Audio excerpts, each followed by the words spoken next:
오늘 우리에게 주신 하나님 말씀은 사도행전 15장 22절에서 29절까지 말씀입니다. 사도행전 15장 22절에서 29절 말씀, 신약성경 213면에 있습니다.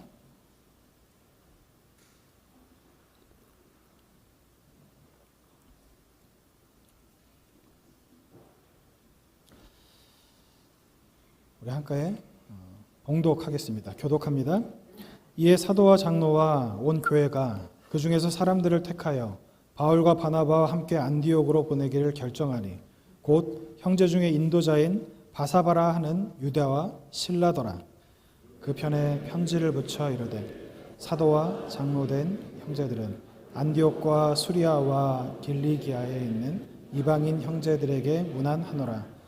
들은즉 우리 가운데서 어떤 사람들이 우리의 지시도 없이 나가서 말로 너희를 괴롭게 하고 마음을 혼란하게 한다 하기로 사람을 택하여 우리 주 예수 그리스도의 이름을 위하여 생명을 아끼지 아니하는 자인 우리가 사랑하는 바나바와 바울과 함께 너희에게 보내기를 만장일치로 결정하였노라.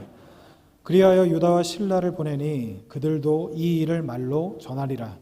성령과 우리는 이 요긴한 것들 외에는 아무 짐도 너희에게 지우지 아니하는 것이 옳은 줄을 알았노니. 함께 봅니다. 우상의 제물과 피와 목매어 죽인 것과 음행을 멀리할지니라. 이에 스스로 삼가면 잘 되리라. 평안함을 원하노라 하였더라. 아멘. 오늘 말씀은 안디옥 교회에서 온 사자들로부터 시작되었습니다.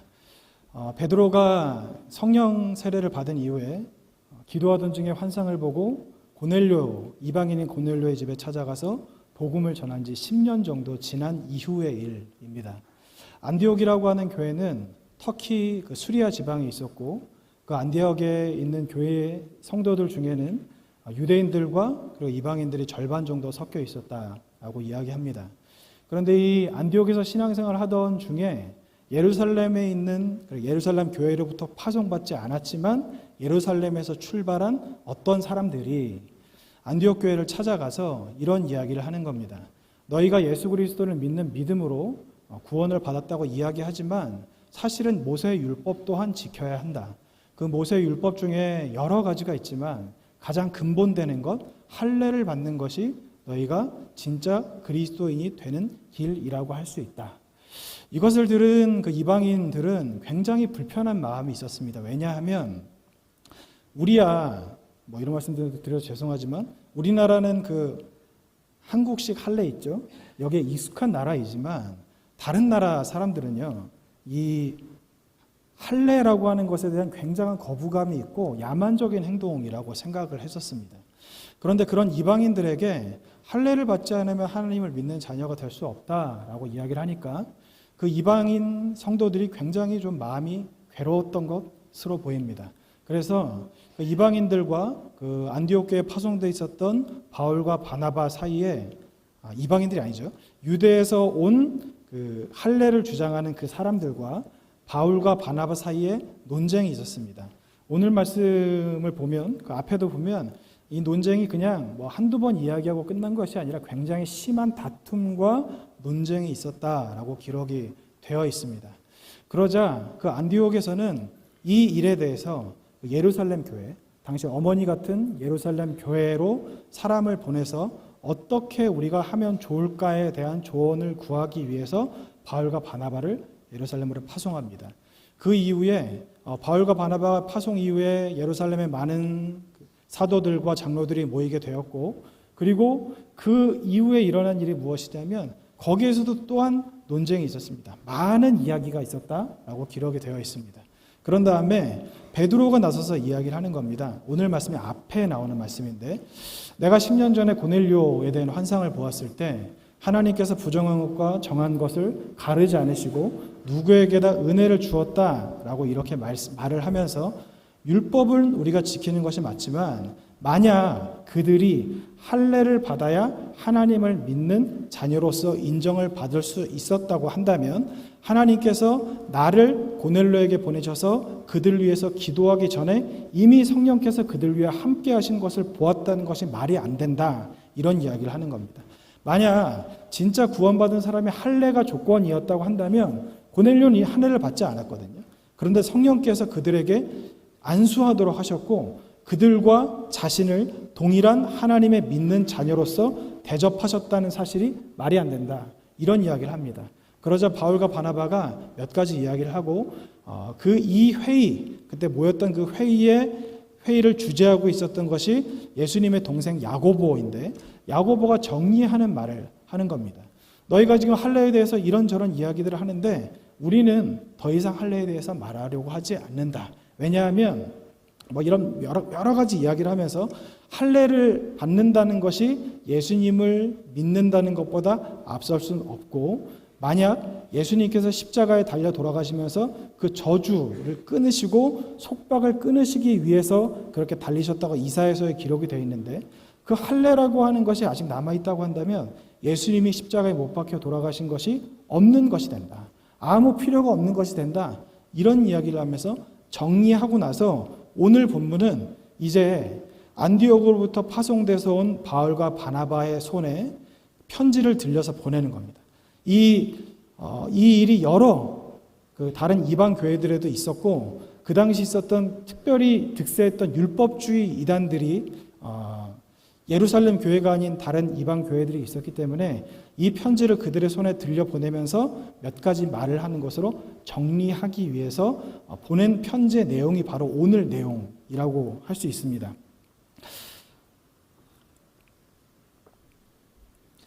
당시는 그 율법주의 이단이 굉장히 득세하고 있었던 시대입니다. 왜냐하면 이거는 우리가 생각을 할 때 유대인들이 왜 그렇게 속이 좁나라고 생각을 하실 수도 있고 아니 예수님께서 그 모든 것을 없애겠다고 말씀하셨는데 왜 그렇게까지 이야기를 하는가라는 생각이 드실 수도 있겠지만 여러분 유대인의 입장에 대해서 우리가 생각을 해본다면 유대인의 입장은 얼마든지 이해할 수 있습니다.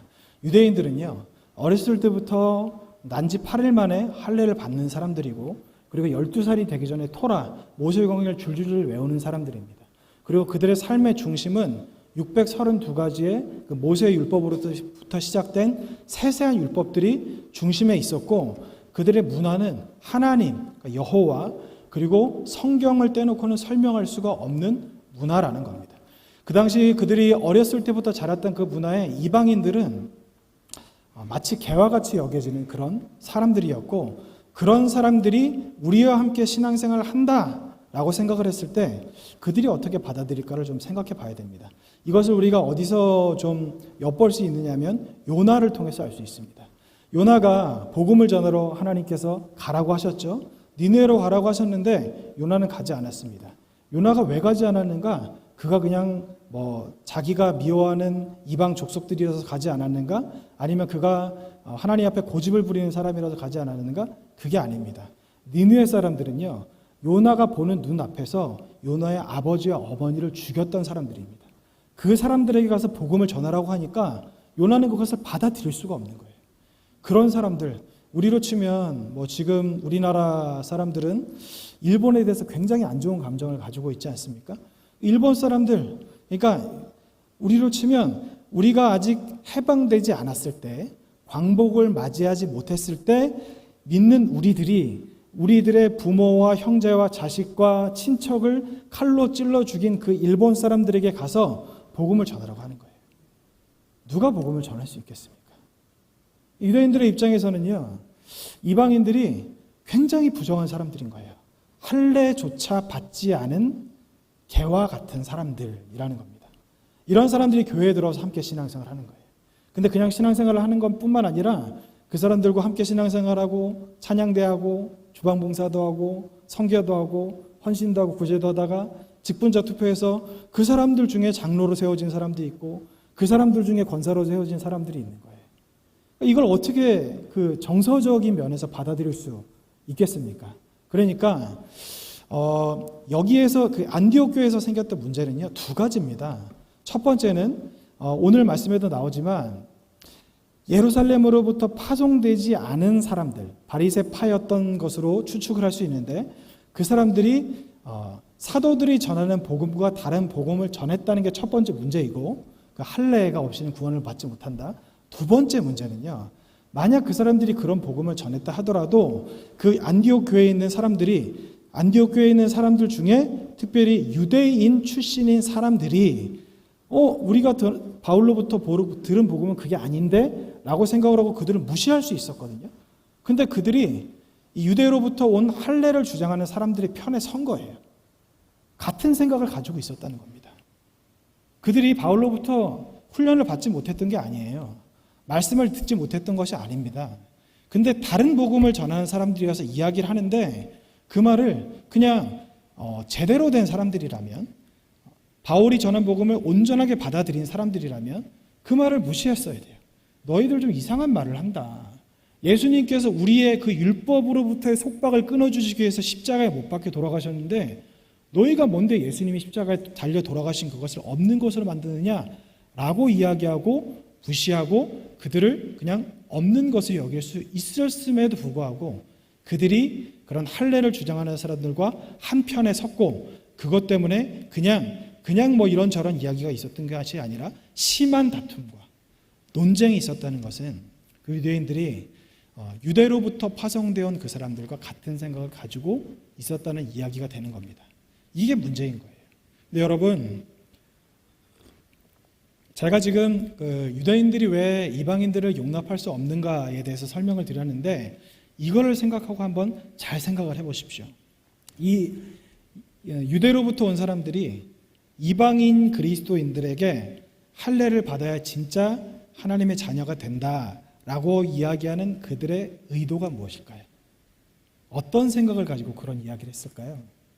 그들이 더 신앙생활을 잘하게 하기 위해서, 그들과 함께 더 열심으로 하나님을 섬기기 위해서, 교회가 더 하나님 앞에 거룩해지게 하기 위해서 그랬을까요? 아니면 마음에 불편한 생각을 가지고 있었던 그것 때문에 그들을 비난하고 지적하면서 너희들은 진짜 그리스도인이 될 수 없다 라고 말하는 그런 안 좋은 생각이었을까요?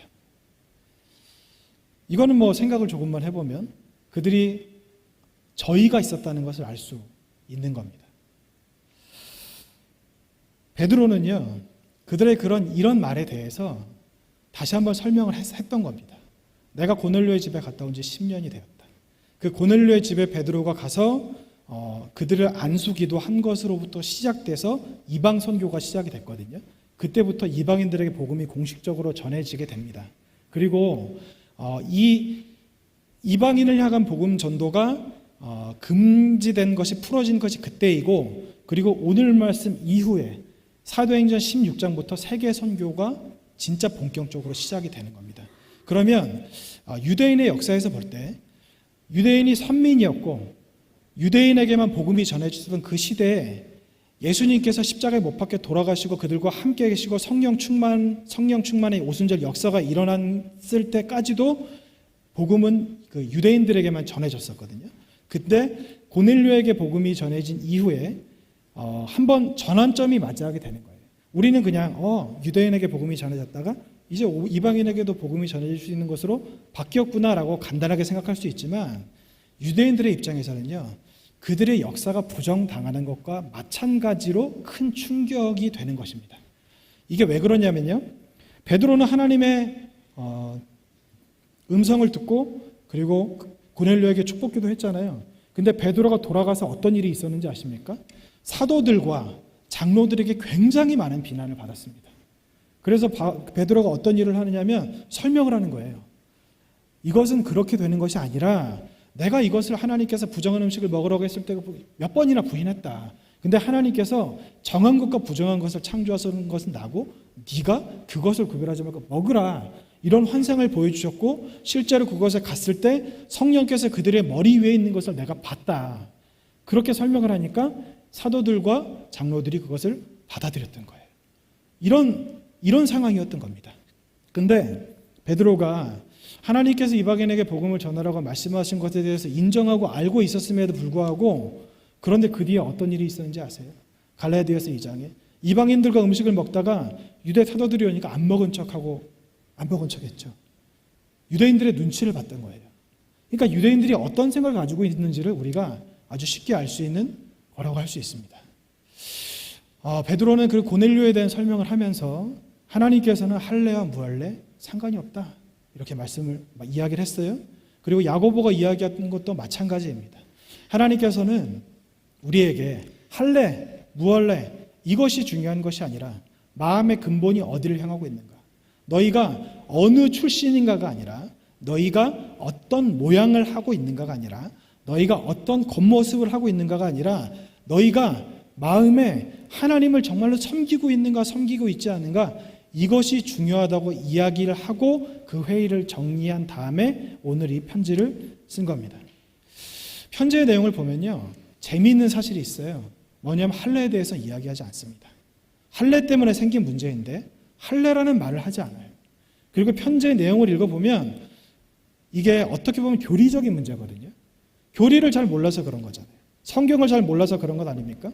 그러면 편지의 내용에 사실 예수님께서 십자가에 못 박혀 돌아가신 것은 우리의 죄를 대속하신 것뿐만 아니라 이사야 53장에 나와 있는 것 같이 우리의 저주, 가난, 질병을 대속하시기 위해서 하신 것이다. 그런데 그것은 단순히 우리의 죄와 저주와 질병, 가난뿐만 아니라 우리의 조상들을 지금까지 묻고 있었던 그 모세의 율법, 하나님께서 모세의 율법을 주신 이유는 율법을 통해서 하나님을 보라고 하신 건데, 유대인들은 율법을 통해서 하나님을 본 것이 아니라 율법만 본 거예요. 그런데 그 율법을 우리로부터 벗겨주시기 위해서 예수님께서 그렇게 하신 거다 이러면서 구구절절 설명을 해야 이방인들이 받아들일 것 아닙니까? 또한 이방인들과 함께 신앙생활을 하고 있는 그 유대인 그리스도인들도 받아들일 것 아닙니까? 그런데 그런 설명을 안 하는 거예요. 오늘 설명 어떻게 해서 이야기를 하고 있습니까? 어떤 사람들이 너희를 말로 혼란하게 한다. 그러면서 하시는 이야기가 뭐냐? 25절 26절에 사람을 택하여 우리 주 예수 그리스도의 이름을 위하여 생명을 아끼지 아니하는 자인 우리가 사랑하는 바나바와 바울과 함께 너희에게 보내기를 만장일로 결정했다. 그러니까 바나바와 바울을 너희에게 보내기를 결정했다. 이러면서 유다와 실라를 보내고 그들에게 좋은 말로 전하리라. 말로 전하리라 이야기하면서 28절에 성경과 우리는 이 요긴한 것들 외에는 아무 짐도 너희에게 지우지 아니하는 것이 옳은 줄을 알았노니 이러는 거예요. 할례에 대해서 설명을 안 합니다. 그러면서 그냥 이 요긴한 것들, 이게 좀 번역이 약간 우리가 이해하기에 조금 어렵게 돼 있는데, 이 요긴한 것들, 요긴하다 이것은 헬라어로 찾아보면요 어쩔 수 없는 것들이라고 되어 있습니다. 요긴이 아니고요 어쩔 수 없는 것들. 어쩔 수 없는 것들 외에는 아무 짐도 너희에게 지우지 아니하는 것이 옳은 줄을 알았다. 이렇게 이야기하는 겁니다. 근데 여러분, 이방인들의 입장에서는요, 이 편지를 받았을 때, 좋다. 할례 때문에 우리가 참 괴로웠었는데, 할례 못 받으면 우리는 그리스도인이 아닌 줄 알았는데, 이제는 할례 안 받아도 되니까 괜찮겠다. 라고 생각이 될 수도 있어요. 그런데 여러분, 이 말을 보면요, 28절에 있는 이야기를 보면 꼭 이래요. 큰 짐이 있는데 이것을 너에게 지우지 않고 작은 짐 몇 가지면 지우는 것 같이 그렇게 보여질 수가 있습니다. 근데 여러분 29절의 내용을 보면요, 우상의 제물과 피와 목매어 죽인 것과 음행을 멀리할지니라 이렇게 되어 있습니다. 이 우상의 제물을 우상을 섬기는 것, 그리고 그 우상에게 바쳐진 제물을 먹는 것, 그리고 목매어 죽인 것을 먹는 것, 그러니까 목매어 죽인 것, 그리고 음행, 성적인 것과 그리고 문화적인 것, 이런 것까지 다 이야기를 하는 겁니다. 이게 할례 받는 것과 이 두 가지 중에 이방인들에게 한 가지를 선택하라고 한다면 어떤 것을 하겠느냐라고 선택한다고 한다면 여러분 뭘 선택할 것 같으세요? 어떤 것을 선택할 것 같으십니까? 제가 볼 때는요, 이방인들은 차라리 할례를 받겠다고 할 것 같아요. 왜냐하면요, 이 지금 네 가지를 이야기하지 않았습니까? 학자들은 이것을 이방인들이 속한 문화적 영역의 네 가지 율법이라고 이야기를 합니다. 이방인들이 속한 문화적 영역의 네 가지 율법이라고 이야기를 하는 거예요. 이방인들에게는요, 이 네 가지를 안 하는 것은 죽으란 소리나 마찬가지입니다. 음식도 아무거나 못 먹어요. 그리고 그들의 결혼 생활도 자기들 마음대로 못합니다. 그리고 그들의 말하는 것, 여러분 음식을 아무거나 못 먹는다는 것은요, 그들의 삶의 전반적인 것에 대해서 이야기하는 거거든요. 그들이 먹는 것, 그들이 결혼 생활하는 그 생활 문화, 그리고 경제적인 것까지 모세의 율법에 기록된 것을 지키라고 이야기를 하는 거예요. 분명히 율법이 벗겨졌다고 이야기했거든요. 율법이 필요 없다고 이야기했습니다. 그래서 모세의 율법에 있는 그 할례를 받지 않아도 된다고 이야기했는데 지금 이거는 모세의 율법을 이야기하는 거예요. 이방인들은 이런 말을 하는 겁니다. 그러니까 이게 우리가 생각할 때는 이방인들의 입장에서는 더 쉬운 길을 선택하라고 하는 것 같구나 라고 생각할 수 있지만 그렇지 않습니다. 근데 여러분 이게 유대인들의 입장에서는 할례가 뭐라 그럴까요? 더 이상 뒤로 물러날 수 없는 마지노선이라고 한다면 이방인들의 입장에서는 지금 여기 기록되어 있는 4가지가 더 이상 물러날 수 없는 마지노선이에요. 그런데 아주 재미있는 사실은 무엇이냐면 오늘 말씀의 앞에는 유대인들이 더 이상 할례에 대해서 그들에게 주장하지 말자고 이야기했을 때 그들이 다 좋게 여겼다고 기록이 되어 있고 그리고 이방인들의 입장에서 이건 죽는 거나 마찬가지인 이 내용의 편지를 들고 바울과 바나바와 실라가 이렇게 찾아갔을 때 이방인들이 그 얘기를 듣고 어떻게 했는지 아세요? 크게 기뻐하였더라. 이렇게 기록이 되어 있는 거예요.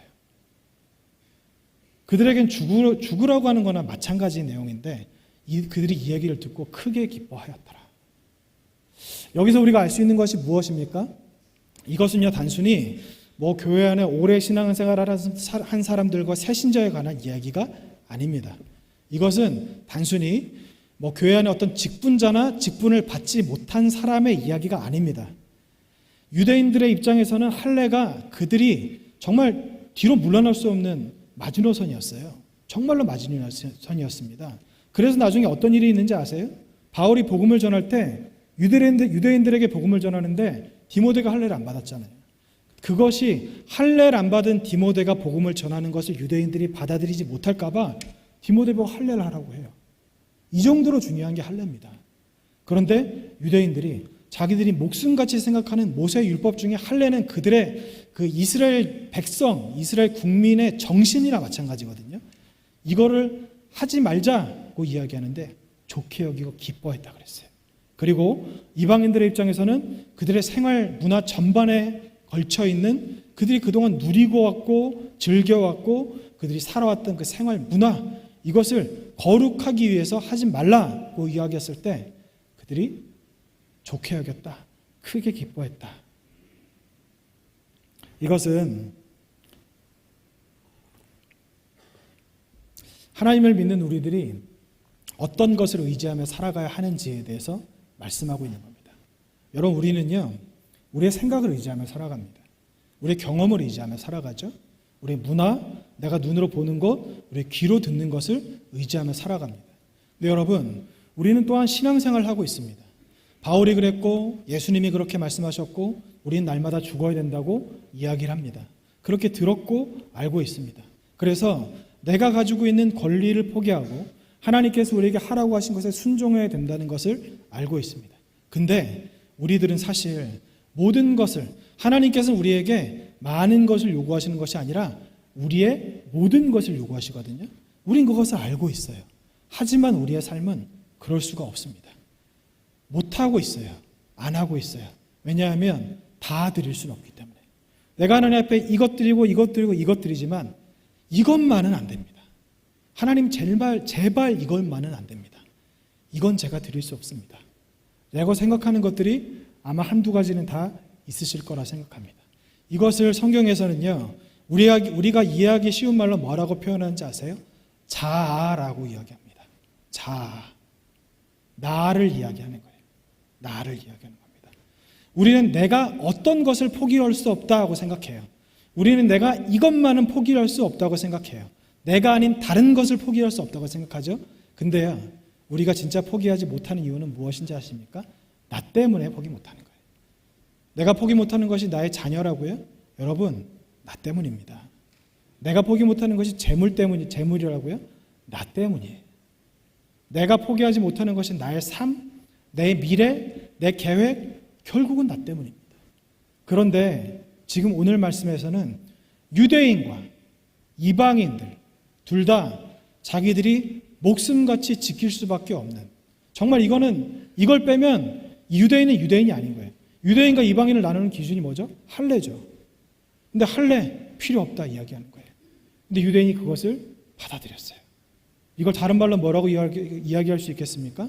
바로 권리 포기입니다. 순종이에요. 그리고 이방인들도 이 편지를 받고 그리고 사도들의 이 이야기를 듣고 크게 기뻐했다. 그들이 한 게 뭐죠? 그들이 바로 권리 포기와 순종을 했던 것입니다. 아무 짐도 지우지 말라. 오늘 설교의 제목이거든요.